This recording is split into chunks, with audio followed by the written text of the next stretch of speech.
ఈ రోజే డౌన్లోడ్ చేయండి. మీ ఫేవరెట్ షోస్ చూడండి. మీ నాన్న కనిపించాడా? రూమ్ లోనే ఉన్నాడు కదమ్మా. లేడ్రా. లేడా? వరలక్ష్మి వ్రతం మొదలవుతోంది. భర్తలందరూ భార్యలకి కంకణ ధారణ చేయండి.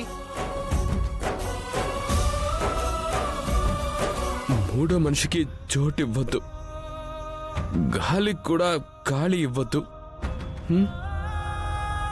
ఈ జన్మలోనే కాదు, ఏ జన్మలో కూడా వదలను.